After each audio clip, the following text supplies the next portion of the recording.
Selamat pagi, Shalom Bapak Ibu Saudara sekalian kekasih Tuhan. Renungan singkat firman Tuhan pada pagi hari ini adalah menang dalam perlombaan yang diwajibkan bagi kita. Kita membaca Ibrani pasal 12 ayat yang ke-1 lebih dulu. Karena kita mempunyai banyak saksi bagaikan awan yang mengelilingi kita, marilah kita menanggalkan semua beban dan dosa yang begitu merintangi kita dan berlomba dengan tekun dalam perlombaan yang diwajibkan bagi kita. Dalam Alkitab versi King James diterjemahkan dengan tekun dalam perlombaan yang sudah diatur untuk kita. Ya. Puji nama Tuhan. Jadi Tuhan itu sudah mengatur perlombaan yang seperti apa yang harus kita tempuh. Perlombaan yang ditempuh oleh Yakobus, saudara Tuhan, tidak sama dengan perlombaan yang ditempuh oleh Paulus. Yakobus sebagian besar hidupnya hanya jadi gembala di Yerusalem, menggembalakan orang-orang Yahudi yang sudah terima Kristus. Sedangkan Rasul Paulus memberitakan Injil sampai Eropa. Haleluya. Tentu perlombaannya beda. Demikian juga kita masing-masing ini memiliki satu perlombaan yang berbeda satu sama lain, tapi dengan tujuan yang sama, yaitu Tuhan sedang membentuk kita menjadi anak-anak sulungnya Elohim. Ya, ini satu hal yang luar biasa, menjadi seperti Kristus.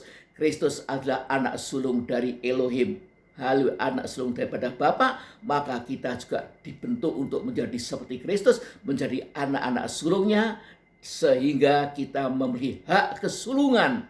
Puji nama Tuhan, hak kesulungan, yaitu hak untuk kita bisa menyongsong kedatangan Tuhan yang kedua kali untuk gerejanya. Haleluya. Dan ketika dia datang yang kedua kali di angkasa, penghulu malaikat membunyikan sangkakalanya yang terakhir, tubuh kita yang merupakan tubuh dosa ini diubahkan sekejap menjadi tubuh seperti yang dimiliki oleh Tuhan Yesus di surga. Tubuh kemuliaan. Puji nama Tuhan, dia yang sudah mati di dalam Kristus akan dibangkitkan, juga memiliki tubuh kemuliaan dan bersama-sama menyongsong Tuhan di angkasa. Puji Tuhan. Haleluya. Dan kita masuk ke dalam pesta nikah anak domba Allah. Haleluya. Itulah hak kesulungan kita. Jangan sampai kita luput. Puji nama Tuhan. Dikatakan tadi bahwa karena kita mempunyai banyak saksi bagaikan awan yang mengelilingi kita. Apa maksudnya ini? Banyak saksi bagaikan awan yang mengelilingi kita. Awan yang begitu banyak mengelilingi kita di langit. Itu merupakan bayangan atau lambang dari malaikat-malaikat. Haleluya. Setiap anak Tuhan yang telah lahir baru memiliki seorang malaikat yang diutus oleh Tuhan untuk menyertai dan melayani kita. Puji nama Tuhan. Ketika Nabi Elisa dan hambanya yang masih muda ada di Bukit Dotan dikepung oleh musuh, maka hambanya sangat ketakutan. Nabi Elisa kemudian berdoa agar hambanya ini dicelekkan mata rohaninya oleh Tuhan, dan ketika dicelikan, hambanya ini dapat melihat begitu banyak malaikat mengelilingi mereka di Bukit Dotan itu dengan kuda dan kereta berapinya. Ya, maka lenyaplah ketakutan di hatinya. Itu dapat dibaca dalam 2 Raja-Raja pasal 6. Ya, luar biasa. Demikian juga kita sekarang ini.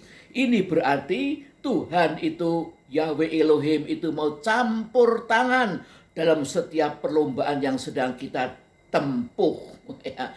Haleluya. Bagaimana caranya supaya kita bisa menarik supaya Elohim atau Allah itu mau campur tangan dalam setiap perlombaan yang sedang kita tempuh? Yaitu kasihilah dia. Apapun yang terjadi, jangan sampai kita luntur dari kasih kita kepada Tuhan. Kasih dia. Loh, kemudian mungkin saudara berkata, wah aku tidak bisa mengasihi Tuhan. Hatiku keras, aku sudah rusak, ya karakterku buruk. Saudara sekalian, manusia itu diciptakan siapapun dia untuk mampu mengasihi Tuhan. Ada seorang perempuan ya yang terkenal berbuat dosa, tetapi ketika Yesus masuk ke rumahnya seorang Farisi ya untuk menghadiri jamuan makan, perempuan ini langsung menghampiri Yesus dan tidak henti-hentinya mencium kaki Yesus dan mengurapi kepalanya dengan minyak wangi yang semerbak. Haleluya. Maka Tuhan Yesus berkata bagaimana? Ya, dalam Injil Lukas pasal 7 ayat yang ke-47, sebab itu aku berkata kepadamu, dosanya yang banyak itu telah diampuni, sebab ia telah banyak berbuat kasih. Tetapi orang yang sedikit diampuni, sedikit juga ia berbuat kasih. Perempuan ini terkenal berbuat dosa. Mungkin dia seorang pelacur, ya, hidupnya sudah begitu kotor. Tetapi setelah dia mengalami pengampunan dari Tuhan, maka hatinya bisa mengasihi Tuhan lebih daripada yang lain. Haleluya, inilah suatu anugerah Allah yang luar biasa. Kita semua bisa mengasihi Tuhan. Sebab itu mari tanggalkan semua dosa. Dosa-dosa itu yang membuat kita hidup kita cemar, hati nurani kita jadi rusak, pikiran kita jadi rusak. Tetapi kalau kita tanggalkan dosa itu, maka kuasa darah Yesus menyucikan dan Roh Kudus serta firman-Nya akan memperbarui hati kita, membuka akal pikiran kita ini mengenal Kristus dengan benar. Haleluya, dan kita bisa mengasihi Tuhan. Dan kalau kita mengasihi Tuhan, maka Allah akan turut campur tangan dalam segala perkara untuk kebaikan kita. Kita membaca Roma, ya, surat Roma pasal 8 ayat yang ke-28. Kita tahu sekarang bahwa Allah atau Elohim turut bekerja dalam segala sesuatu untuk mendatangkan kebaikan bagi mereka yang mengasihi Dia, yaitu bagi mereka yang terpanggil sesuai dengan rencana Allah. Ya, inilah kuncinya untuk kita menang dalam perlombaan. Bukan hanya berseru-seru kepada Tuhan, banyak berdoa tapi tidak peduli kepada firman, itu salah.